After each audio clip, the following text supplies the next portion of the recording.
This man didn't marry for love, he married for life insurance money. And according to the police, every wife he got close to ended up in danger. One died in a burning car, one barely survived a steering failure, and the third woman, she was only weeks away from becoming his next victim before police finally uncovered the horrifying pattern. And the craziest part? This man wasn't some obvious criminal. He was a nurse, trusted, respected, calm, quiet. The kind of person nobody would suspect, until investigators realized he may have spent years secretly hunting wives for money.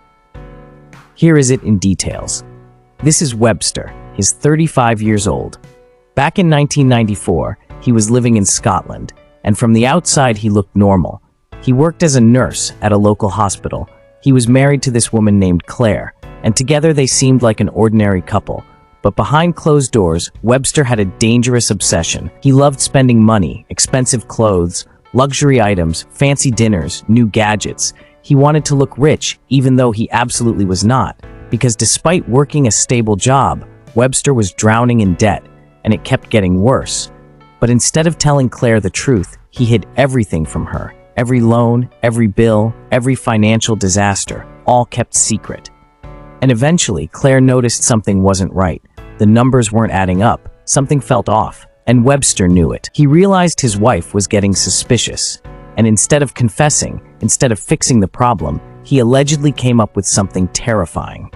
He decided to slowly keep her sedated so she would stay too confused, too exhausted, too mentally foggy to ever uncover the truth.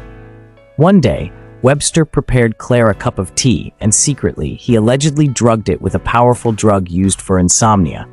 Claire drank it, and before long, she became extremely drowsy. Eventually, she passed out completely, and Webster didn't stop there. According to investigators, he kept doing it again and again and again. Some days she felt weak, some days dizzy, some days barely awake. Claire reportedly became terrified by what was happening to her body, but every time she questioned it, Webster reassured her, telling her it was probably stress or illness. And because he was a nurse, she trusted him. That trust would eventually cost her everything. As months passed, Webster's financial situations became even worse, and now he had a new fear. What if Claire eventually discovers he had been drugging her? If that happened, his entire life would collapse. So he made another decision, a far more deadly one.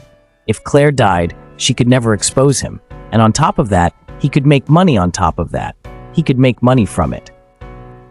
So Webster took out a massive life insurance policy on her worth over £200,000. Then one night, he drugged Claire again,